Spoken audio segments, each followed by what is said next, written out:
पीछे दर दर भटक रहा हूँ तेरी दोस्ती के पीछे।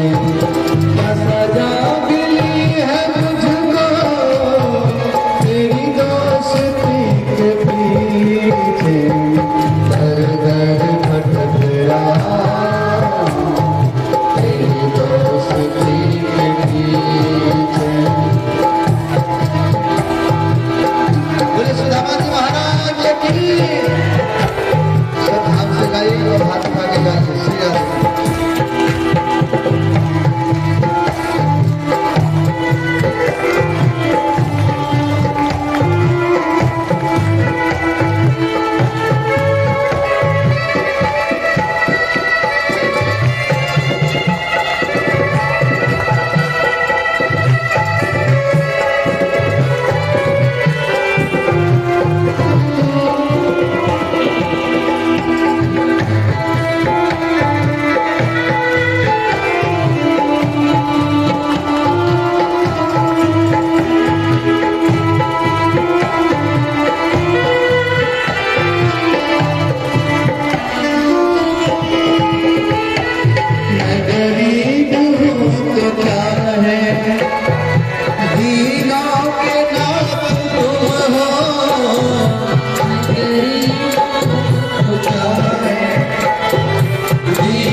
अखियाँ दरस की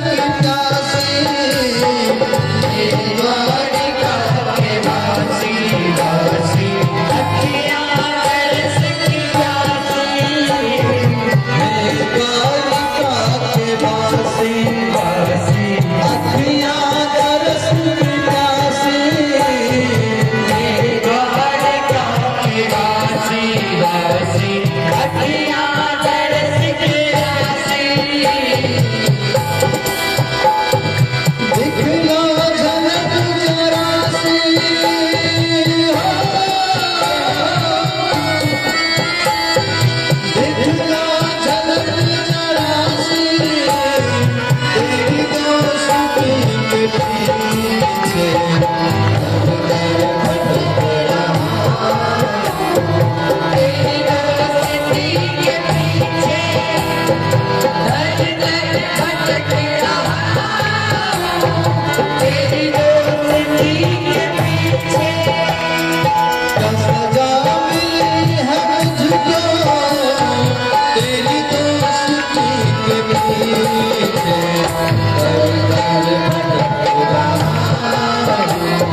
सुदामा जी महाराज जी की।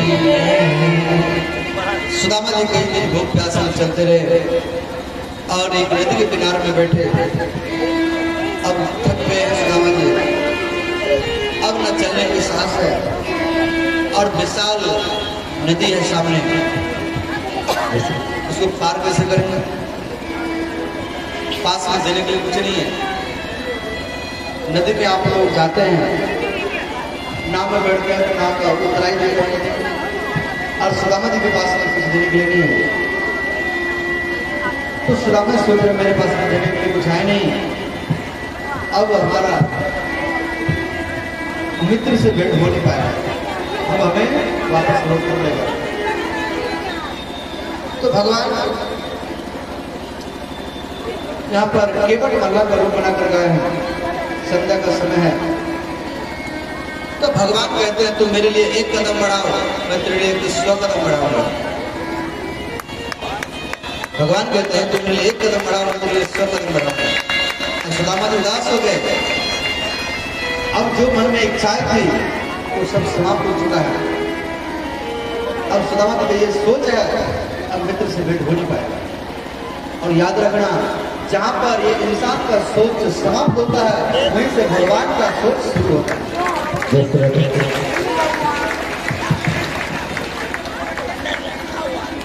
परंतु में सुदामा जी एक केवट मल्ला का रूप बना है और सुदामा जी को बोले, हे ब्रह्म देवता, आप नाव में आकर के बैठे बड़े उदास हैं।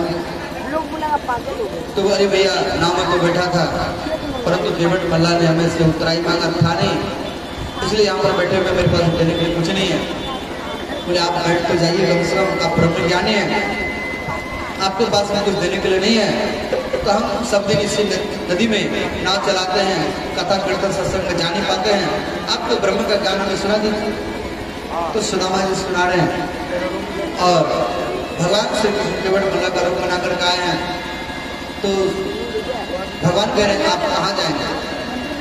तो सुदामा जी तो अंतर्यामी उनको समझ गए, यहाँ पर कोई आ नहीं सकता है एक हमारे मित्र के सिवा। तो बोले जहाँ ले चलोगे वहीं में चलूंगा। तो सुदामा जी को रातों रात भगवान अपनी योग माया से द्वारका पहुंचा दिए। अब बड़े बड़े महल, अब चकाचौंध रोशनी, और उसके बाद में सुदामा जी को 2 द्वारकावासी मिले और दोनों कह रहे हैं ब्रह्म देवता, आज पहली बार आप द्वारका में नजर आ रहे हैं, क्या पहली बार आप द्वारका में? बोले हाँ भैया, हम द्वारका में पहली बार आए हैं। बोले कहाँ जाएंगे? बोले मैं द्वारका देश से मिलने के लिए जाना चाहता हूँ। द्वारका देश से मिलने के लिए? बोले हाँ। क्यों जाना चाहते हैं मिलने के लिए? तो हमारा मित्र है। तो दोनों द्वारकावासी थे, हंसने लगे। और सुदामा जी के शरीर में पहनने के लिए कपड़ा नहीं है, एक धोती है, वो भी कई जगह से फटा हुआ है, और उसी धोती के कोण में चावल बंधा हुआ है, सुशीला कर दिया हुआ है। और उसके बाद में तो बोले ठीक है, अगर आप द्वारका देश से मिलना चाहते हैं तो कोई बात नहीं, आप चाहिए मिलिए। बोले उनका महल का पता तो बताओ। बोले यहाँ से दाएं जाना बाएं हो जाना, वहीं पर द्वारका देश का महल है। सुदामा जी पूछते पूछते द्वारका देश महल के पास से पहुंचे तो द्वारपाल से खड़े थे। तो सुदामा जी कह रहे भैया ये द्वारका देश का महल है? तो द्वारपाल ने कहा हाँ ये द्वारका देश का महल है। तो सुदामा जी सोचे हमारे ये महल हमारे मित्र का महल है, तो जाना मिलने के लिए। तो द्वारपाल ने रुके, बोले ब्रह्म देवता आप अभी नहीं जा सकते, हमारे राजा अभी विश्राम कर रहे हैं और बाद में आपका फिर भेंट हो जाएगा। तो सुदामा जी बोले अरे भैया, मैं आपके अड़ोसी पड़ोसी गाँव से नहीं आया हूँ, मैं आपके अड़ोसी पड़ोसी गाँव से नहीं आया हूँ, मैं इतना दूर से आया हूँ। अगर मैं वापस चला गया तो दोबारा लौट करके फिर वापस मैं नहीं आऊँ। अब ये बात द्वारपाल पूछी तो बोले आप क्यों मिलना चाहते हैं? तो बोले हमारा मित्र है। कैसा मित्र है? तो बचपन का मित्र है। तो बोले क्या ये समान द्वारका होगा ब्राह्मणों का? बोले तो द्वारपाल से आज तक हमारे राजा के महल के दरवाजा से कोई भिखारी ऋषि संत मुनि महात्मा कोई आज तक खाली हाथ नहीं गया है, और एक ऐसा ब्राह्मण है कि आज खाली हाथ वापस जा रहा है। परंतु बोले ब्राह्मण देवता आप यहाँ रुकिए, हम आपका संदेश लेकर के अपने राजा के पास में जा रहे हैं और आप अपना परिचय बता दीजिए। यहाँ सुदामा जी अपना परिचय बता रहे हैं।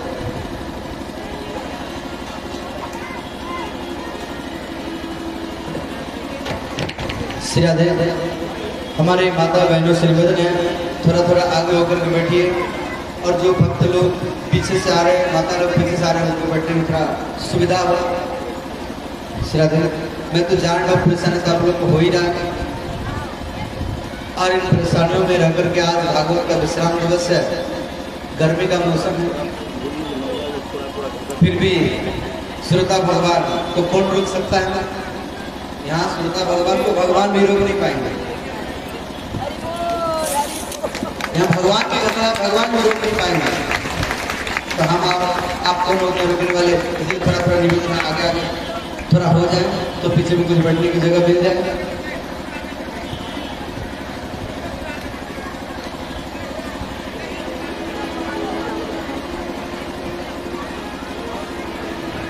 ध्यान देना। तो द्वारपाल को यहाँ सुदामा जी अपना परिचय बता रहे हैं।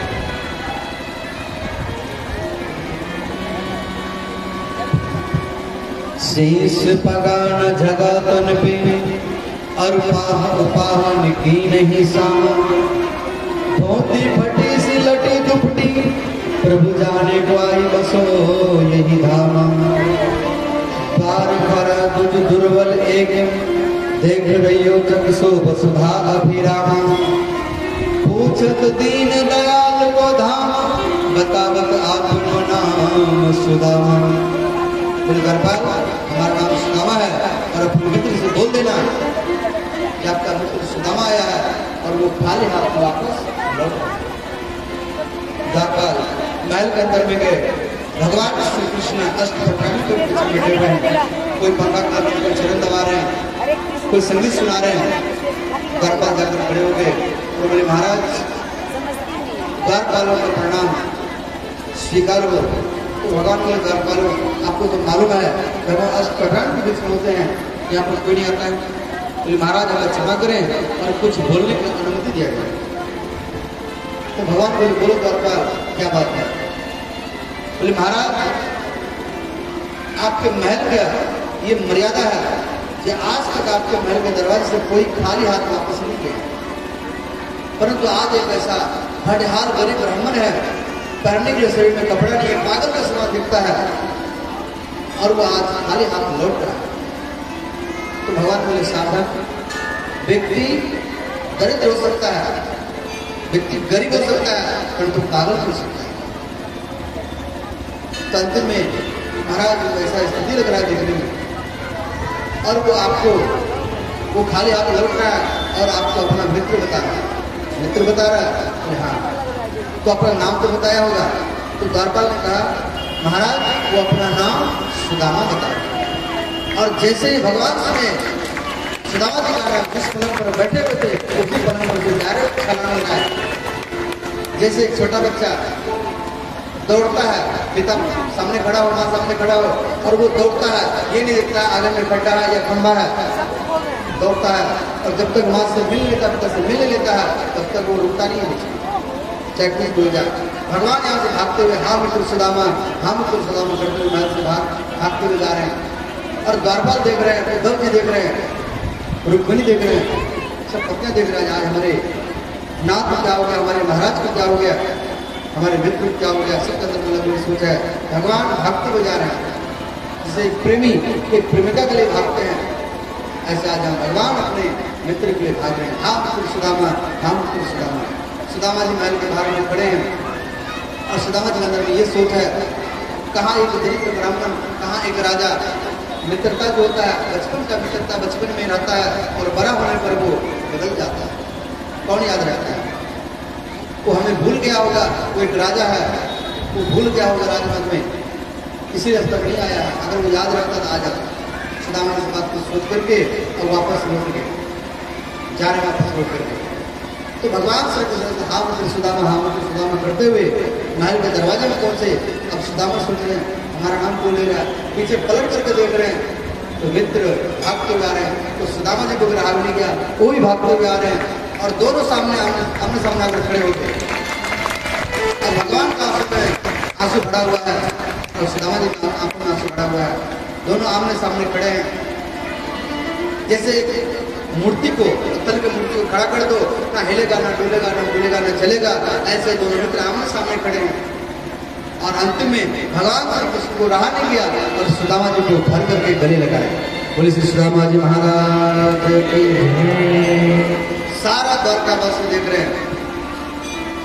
आज तक हमारे राजा के पास में कोई मिलने के लिए आता था तो इस प्रकार हमारे राजा महल के बाहर में नहीं आते थे, परंतु आज ऐसा कौन सा व्यक्ति आ गया हमारे राजा को बाहर में आना पड़ा। और जो दो व्यक्ति सुदामा जी को देखकर हंसे थे वो भी आकर के आश्चर्यचकित हो गए। हमारे राजा एक गरीब ब्राह्मण के साथ गले लगा रहे हैं। भगवान ने संसार को शिक्षा दे रहे हैं एक मित्रता धर्म क्या होती है। अपने सेना सिपाही को बोले एक रथ सजा करके लाओ, नाचने वाले, गाने वाले, बजाने वाले को, संगीतकार को, वाद्यकार को, सबको बुलाए। सब बजा रहे हैं, गा रहे हैं, सब मना रहे हैं, खुशियाँ मना रहे हैं। जैसे एक विवाह में दूल्हा आता है, जब शादी करने के लिए गाँव पहुँचता है, कैसे स्वागत किया जाता है, ऐसे यहाँ सुदामा जी का रथ में बैठा कर स्वागत किया जा रहा है। सारा द्वारकावासी देख रहे हैं। और भगवान मित्रता धर्म का शिक्षा है, क्या महत्व है, इस संसार की शिक्षा दे रहे हैं कि मित्र धर्म क्या होती है। सारा द्वारकावासी देख रहे हैं। तो सुदामा जी को सम्मान के साथ, स्वागत के साथ लेकर के आ रहे हैं और भगवान श्री कृष्ण सुदामा जी के चरण में प्रणाम करने के लिए झुक गए। तो सुदामा जी कह रहे मित्र आप ये क्या कर रहे हैं, आपका इज्जत चला जाएगा। बोले मित्र मैं क्षत्रिय हूँ और आप ब्राह्मण हैं, तो एक क्षत्रिय का धर्म है एक ब्राह्मण के चरण में झुकना चाहिए। अंत में सुदामा जी उठाकर गले लगा लिए और सुदामा जी को ला करके महल में रुक्मिणी के पलंग पर बिठाए। भगवान के 3 मित्र हैं, उद्धव जी वही भगवान के मित्र हैं, अर्जुन वही भगवान के मित्र हैं और श्री सुदामा जी वही भगवान के मित्र हैं। तो आज तक उद्धव जी को रुक्मिणी पलंग पर नहीं बिठाए, अर्जुन को रुक्मिणी पलंग पर नहीं बिठाए, और आज श्री सुदामा जी को रुक्मिणी को पलंग पर नहीं बिठा दिए। ये मित्रता धर्म से ज्यादा होती है। और अपने पत्नियों से बोले कि आप जल लेकर आओ, हम अपने मित्र का चरण धोए। पत्नी जल लाने के लिए चले गए और भगवान सुदामा जी को देखकर रो रहे हैं और आंखों से आंसू बह रहे हैं। कह रहे मित्र आपने आने में बहुत विलंब कर दिया। तो सुदामा जी कह रहे हैं मित्र आपने बुलाने में बहुत विलंब कर दिया। सुदामा जी का शरीर हड्डी हड्डी है, भगवान श्री कृष्ण का शरीर बड़ा पड़ा है और पैर में जंगल पत्थर छुपा हुआ है और इस प्रकार ऐसा लग रहा है जैसे महाभारत युद्ध करके आए हो। सुदामा जी पैर में जंगल पत्थर छुपा हुआ है, खून बह रहा है। ऐसे बिहाल विवाह सो पुंडक का कंडक जाल लगे पुन जोए, हाय महादुख पायो सखा तुम आए दे दिन के दे दिन खोए। देख सुदामा की दीन दशा करुणा करके करुणान भी रोए। भगवान यहाँ रो रहे हैं और आंखों से आंसू बह रहे हैं और इतने में सुदामा जी का चरण धुल रहा है और जब तक मैं उनके पत्नी जल लेकर आए तब तक मैं चरण सुदामा जी का धुल गया। उनके पत्नी आए बोले हे नाथ आप ये जल लीजिए और अपने मित्र का चरण धोइए। पानी परा तुमको हाथ छुओ नहीं, नैनन के जल सो पग धोए।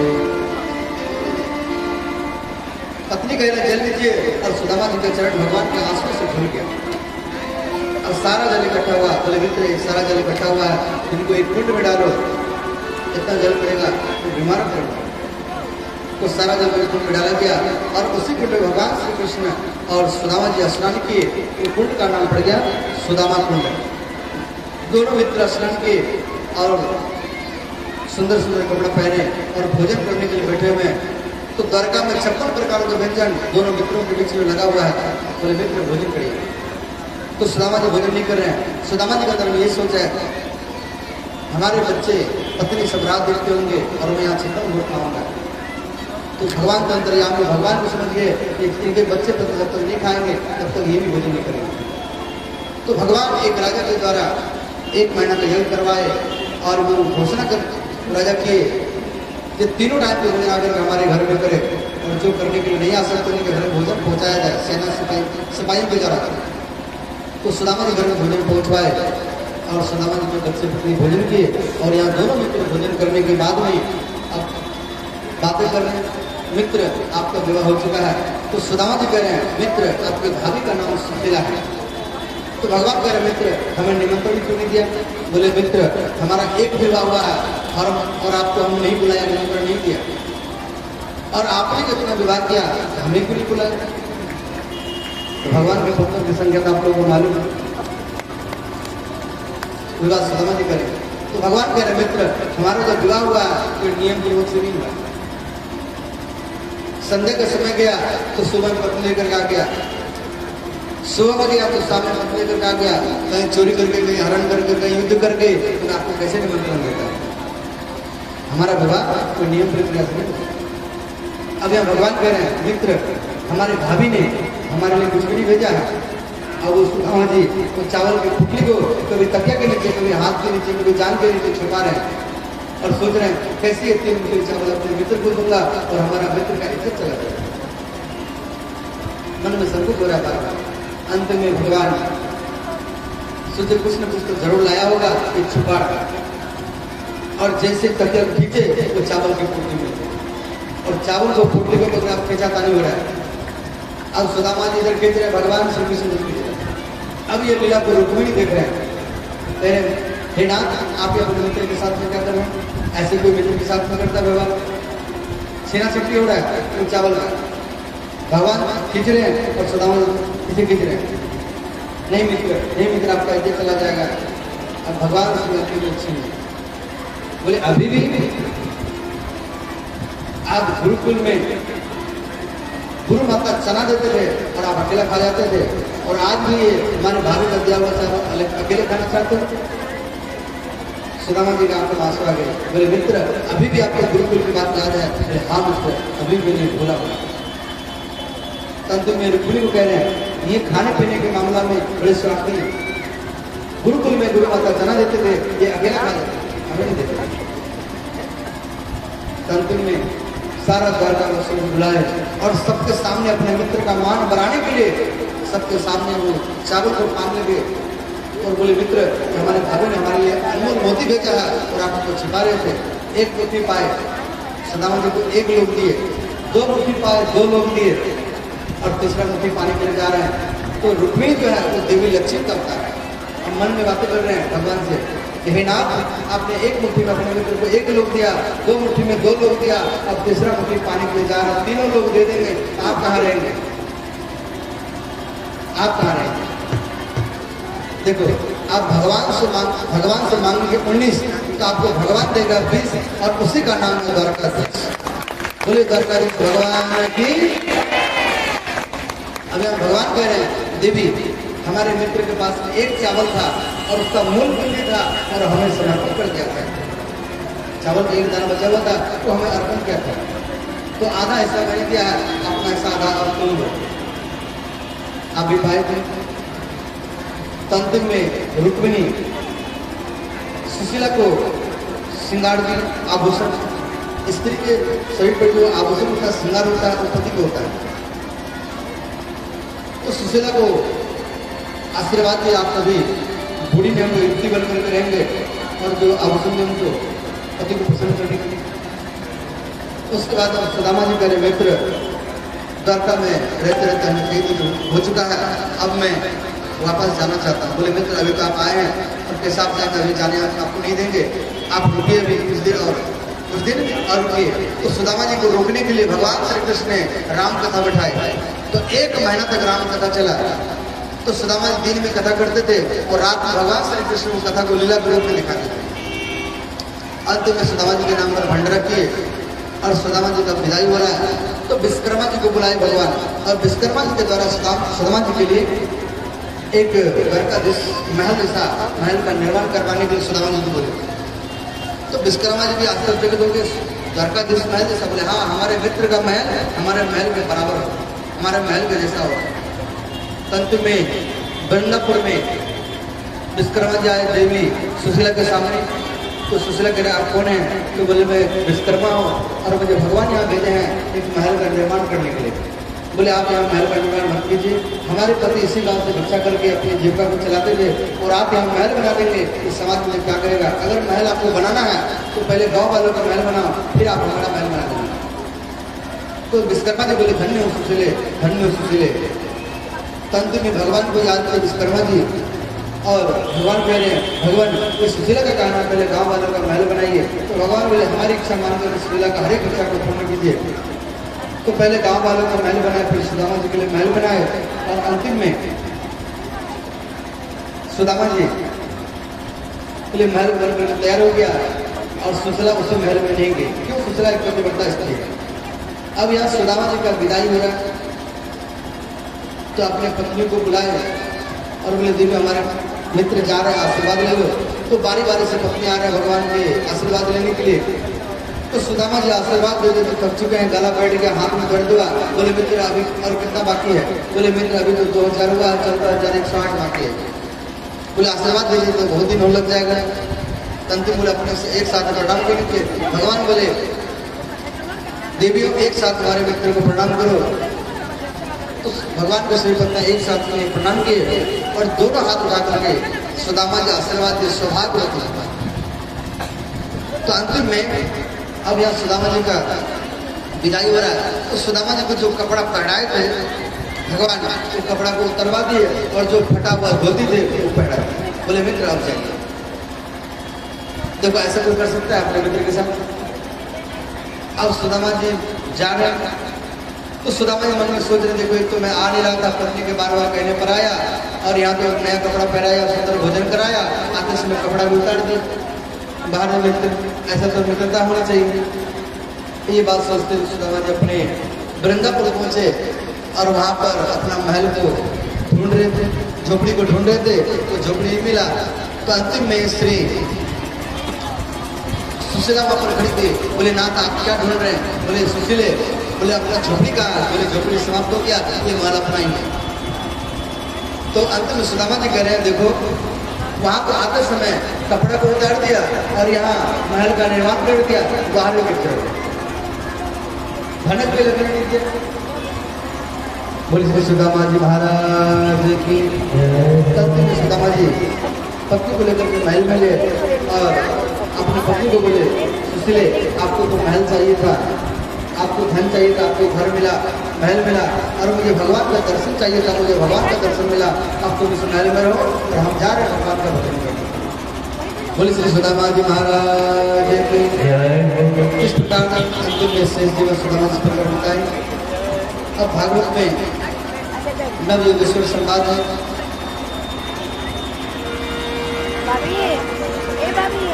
अभी जागती होगी ना तो जाग देंगे।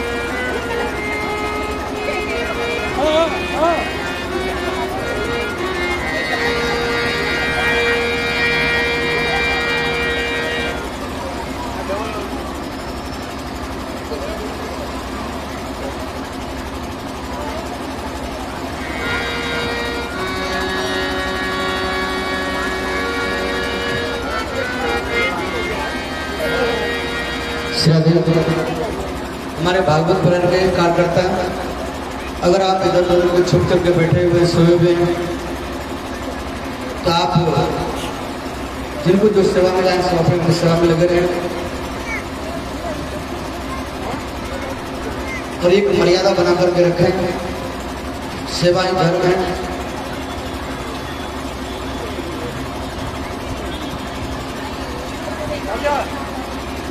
लाइट नहीं चल रहा एक बिरकल नाम का भगवान शिव जी के भक्त थे और वो सकुनी का पुत्र था। उनका नीच बुद्धि था कि बेटा किसका सकुनी का। एक बार वो नारद जी का उपदेश पाकर केदारनाथ में गया और अग्नि को भगवान का मुख मानकर हुए अपने शरीर से मांस काट काट करके आहुति करने लगा। तो भगवान शिव प्रसन्न हुए और भगवान कह रहे हैं, भगवान शिव बोले मैं तुम्हारी तपस्या से प्रसन्न हूँ, जो इच्छा है वर मांग लो। तो वृकसुर ने कहा हे प्रभु, अगर आप मुझे वर देना चाहते हैं तो मुझे यह वर दीजिए, मैं जिसके सिर के ऊपर हाथ रखूं वो जल करके भस्म हो जाए। भगवान बोले तथास्तु।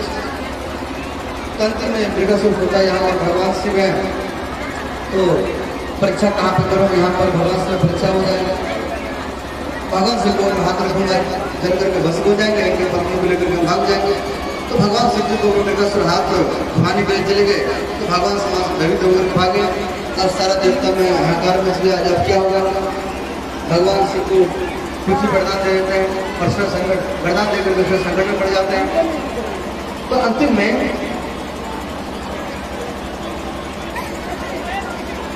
भगवान विष्णु के पास करा दिखता लोग गले में कोई पैक होगा, एक मोहिनी का रूप बना करके वृकसुर के सामने प्रकट हुए।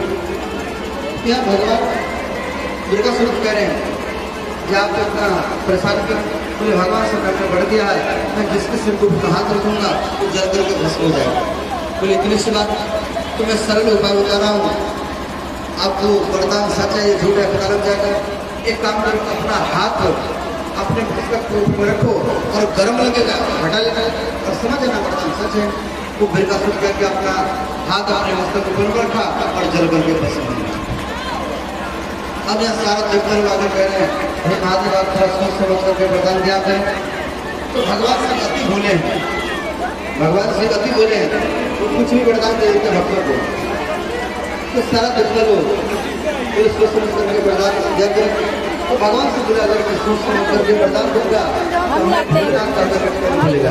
बोल श्री भोलेनाथ भगवान की जय।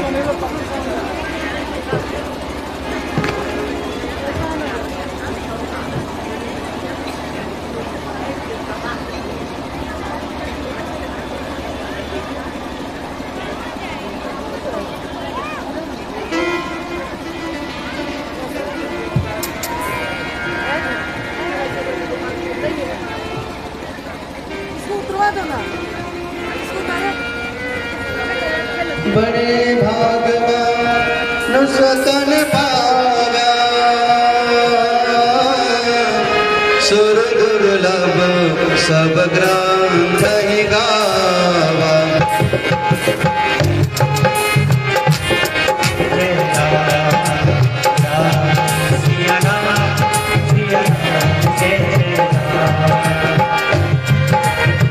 Yeah.